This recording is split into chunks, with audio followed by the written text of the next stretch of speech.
So I got to experimenting, which we'll get to in a minute, and the results got me so excited. You'll see how I acquire a shiny, polished look. And when you see what I'm starting off with, you're gonna be amazed at what I end up with. This is pretty cool what we're gonna be doing today. Like, my mind, I was like that emoji where the mind was blown. So cool. So cool. I had a lot of fun with this.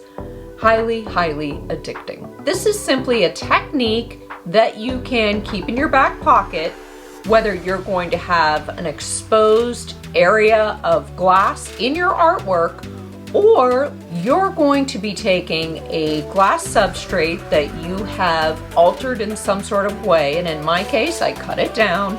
You just want to give it a nice, finished off, polished look. Let's get to it. Welcome back. And if you're new here, my name is Julie. And on this channel, we talk about tips, tricks, tools, adhesives, materials, and specific mosaic projects, all to shorten your learning curve when it comes to creating mosaic art. So if that sounds like something you'd be interested in, please consider subscribing. There are a few reasons why you would want to sand glass down to a shiny finish. And if you work with glass, I'll tell you why you would need or want to do this, and in other situations, why it's not even necessary. But all of this came about after my last video here on my channel. In that video, I cut down glass bottles and shared 3 ways to smooth the rough edges. And if you haven't seen that video, I'll include a link to it down below in the description so you can check it out. Now you can access this information if you're watching on your desktop computer by clicking more under the video description. And if you're watching on your tablet or your smartphone, you can click more to the right of the video title. Now maybe you're going to use your glass substrate as a vase or a votive or drinking glass. Then polishing the rim is a nice way to finish it off. Or maybe if you're a glass artist, like a mosaic artist, and you're going to be having an exposed edge to your final mosaic piece, then you also might want to do this. And so what I'm going to show you today is a nice way to finish off a tessera that may be exposed in your final mosaic project. So in other words, you're planning to use your tesserae or substrate in another way that will be used or touched, and this is a nice way to finish it off and give it a polished look. So in my previous video where I shared how to cut glass bottles, I received a comment which sparked my curiosity. It's this one right here. The commenter said to use sandpaper instead of the file. Now, I use sandpaper in the video, and it's the sandpaper that came with the bottle cutter kit, so it's nothing fancy, and they just included 1 grit in the set. But I wasn't excited about the outcome. It didn't give the glass a smooth, polished look. All it did was lightly smooth away any sharp edges. In fact, I like the outcome of the file more than the sandpaper. So I got to experimenting, which we'll get to in a minute, and the results got me so excited. But before we get to that, let's first talk about why you may not need to polish your glass down to a shiny finish. Because I don't want you to listen to this video, whether you're new to mosaic art or stained glass art, and think that all of the edges of your glass need to be polished to a shiny finish. That is simply not the case at all. Sure, oftentimes mosaic artists who use stained glass, as well as stained glass artists, they do need to grind their glass down because they need to get their piece of glass to a particular shape or size. And whether that's for the look of their art or, as in the case of stained glass artists, they need to get the size or shape of their glass to a precise size, especially if they're following a pattern. But the edges of the glass do not need to be polished. They just need to be a specific size or shape. So this is because the edges of the glass, let's say with a mosaic artist, they're going to be covered because of grouting. And when it comes to a stained glass artist, the edges of their glass are going to be covered with copper foil. So keep this in mind as you're watching this video. This is simply a technique that you can keep in your back pocket, whether you're going to have an exposed area of glass in your artwork, or let's say, as in the case today, you're going to be taking a glass substrate that you have altered in some sort of way, and in my case, I cut it down. And, you know, if the glass substrate is going to be something like a vase or a votive, something like that, that could be viewed from above or handled, you just want to give it a nice finished off, polished look. So in today's video, I'll show you how to easily sand down your rough glass edges to a shiny finish. Get ready for some fun. We've got a lot to cover, so let's get started. So for today's video, we will be using sandpaper to get us down to a shiny, polished finish. Now, I know that sounds crazy because what we know about sandpaper is that it's coarse. But this is pretty cool what we're going to be doing today. Like, my mind, I was like that emoji where the mind was blown. So cool. So cool. I had a lot of fun with this. Highly addicting. I've had a bunch of sandpaper which I had with the purpose of using them on wood, to be honest. But thought today's video was the perfect time to break them out. And if you're unsure about sandpaper and what to get, I'll include links down below in the description for everything I'm using in today's video. But first, let's talk about sandpaper grit, because that is the key to making all of this work. The grit number, which you see on the back of sandpaper, equals the number of coarse particles on the paper within 1 square inch. So for instance, 80 grit sandpaper is super coarse compared to 3000 grit sandpaper. Despite the fact that sandpapers have different grits, they all have the same objectives. So with using sandpaper in today's video, you'll see how I acquire a shiny, polished look. And when you see what I'm starting off with, you're going to be amazed at what I end up with. Each grit of sandpaper is going to get me closer to the desired end result. The cut bottle I'm working with today is one that I scored and cut in my last video. Again, that video is linked down below in the description. To get started, I'm using a flexible cutting board which has a non-skid backing, and I also have a bowl of water and a piece of 80 grit sandpaper.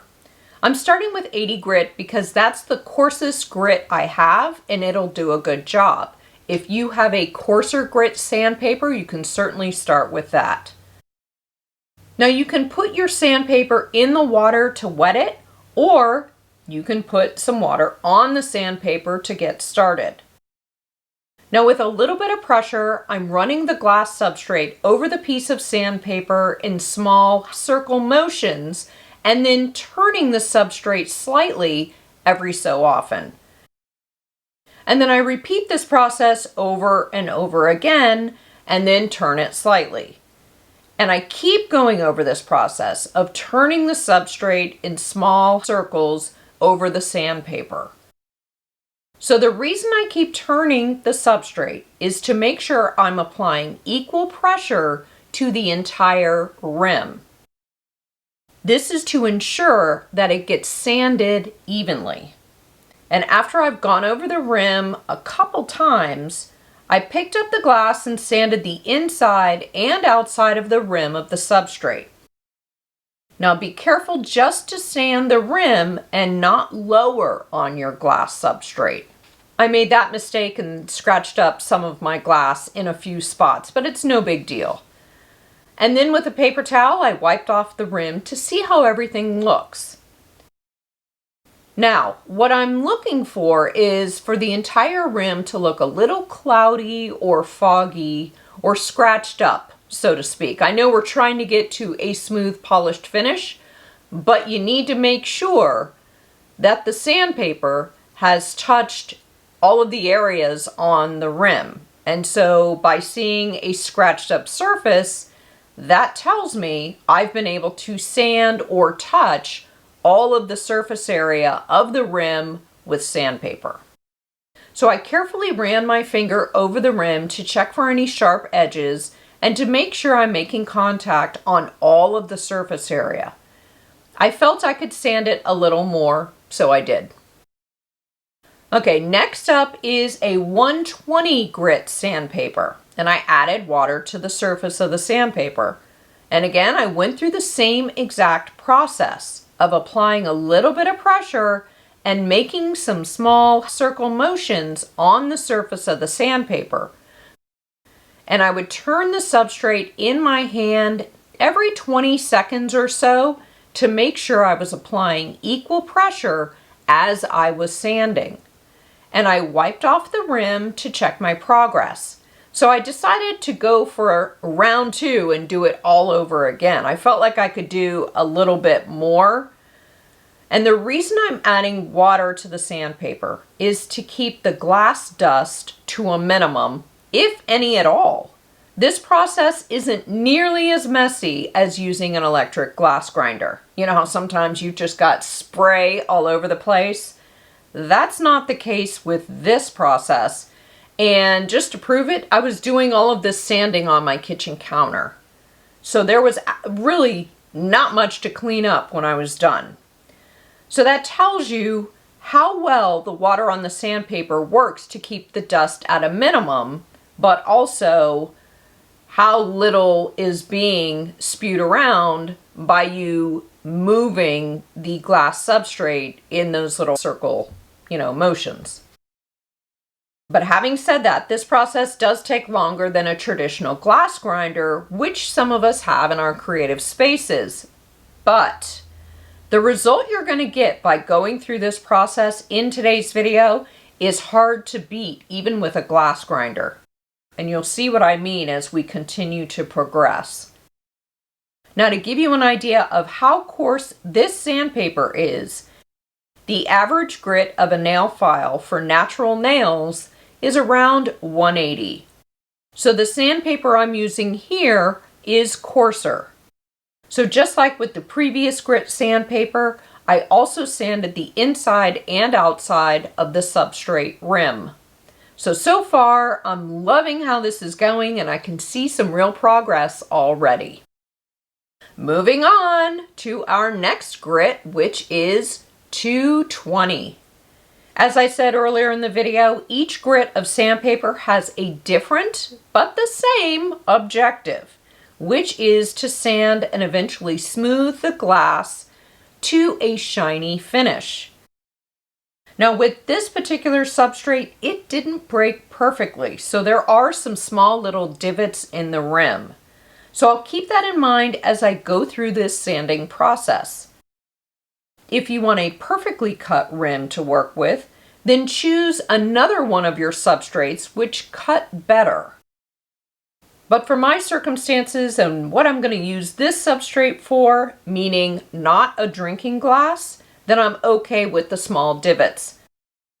I would highly recommend, if you are going to use this substrate as a drinking glass, that you do choose one of your other bottles that cut perfectly as the drinking glass, because nobody likes to drink out of a glass that's got a chip out of it, basically.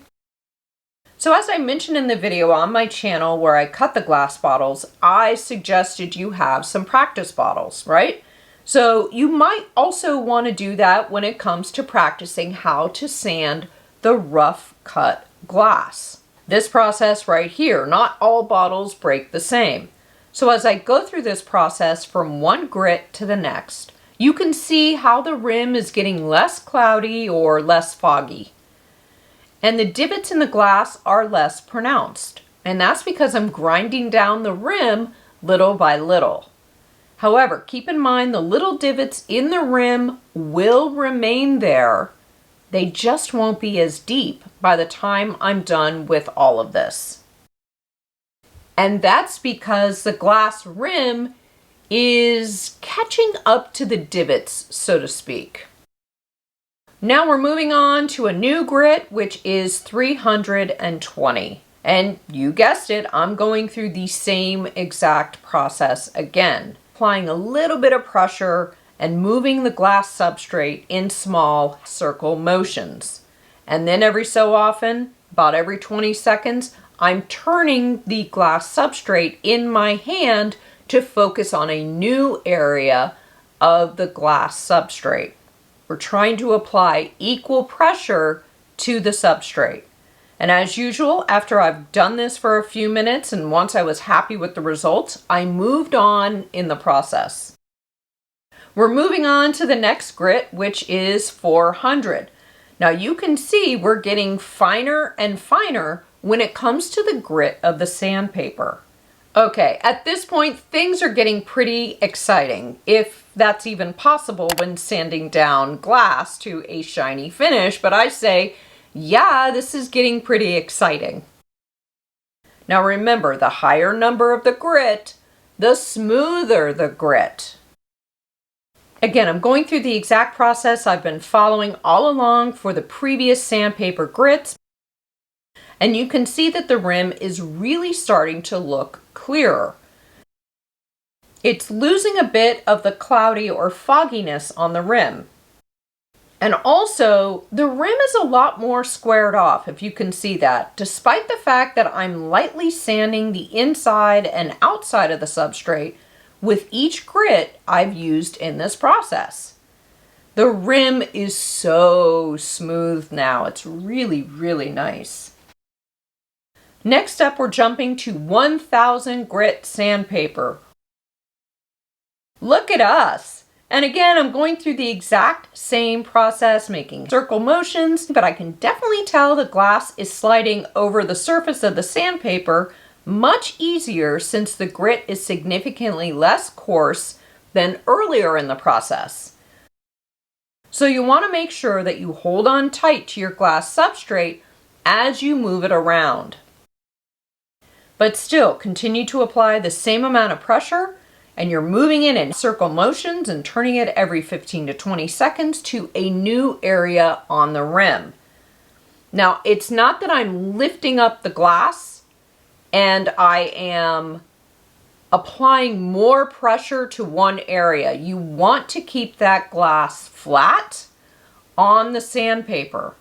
But as humans, sometimes we will apply more pressure on certain areas of our hand. And so that's why I say you want to turn the glass substrate every so often so that wherever it is you're applying more pressure on your hand, that each area of the rim comes in contact with that part of your hand, if that makes sense. Now you can really see the rim getting closer to shiny, and the cloudiness or that fogginess is less, and that rim is really squaring out. Okay, now we're moving on to 1500 grit sandpaper. And again, I am going through the same exact process that I've been doing all along. And I'm making sure that I hold on tight to the glass substrate because the sandpaper grit is pretty fine at this point and it's not grabbing onto the substrate, so to speak, the way the coarser grits were. And then the water on the sandpaper plus the pressure that I was applying, it got a little tricky. And like I said earlier, if you're looking for a perfectly cut and smooth rim, then you'll need to cut a few bottles so you have more than one to work with because not all bottles cut perfectly. And the rim is so smooth now, and I can see the shininess coming through.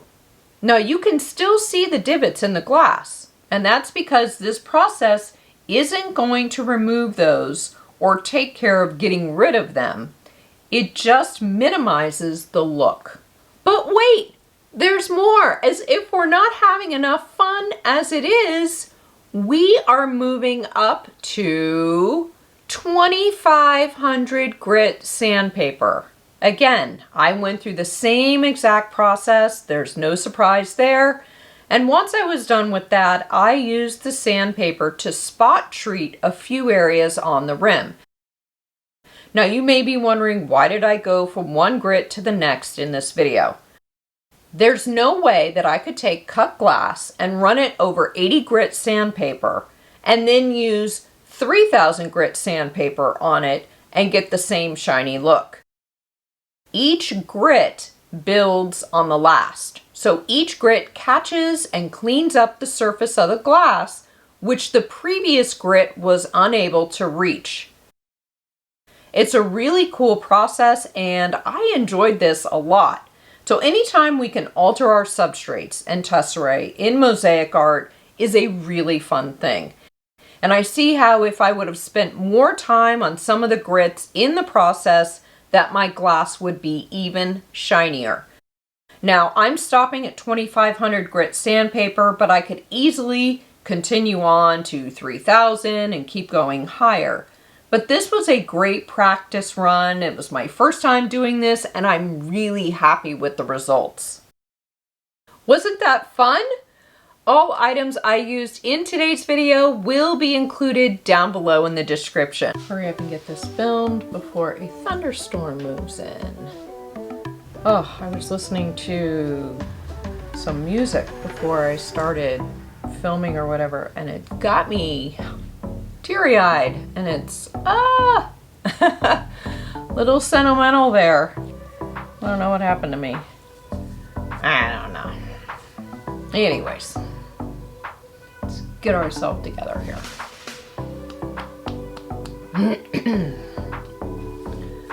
Life happens, right? Psh, I know, it's crazy.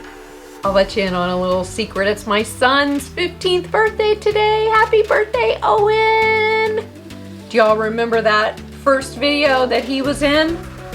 He was a little guy. Now he's 15 and taller than me and wow, we're a year away from him being able to drive. It's crazy. Anyways, I hope you're having a great day. Thank you for spending a little time with me. This is exciting. This is fun. Something different. And we're gonna need this little technique for some videos coming up. Just planting that little seed with you. So get that sandpaper out. Get going. I know I am. Thanks for spending time with me. I love you and I'll see you soon. For more mosaic inspiration, check out one of these two videos. Thanks for watching and I'll see you soon. Bye.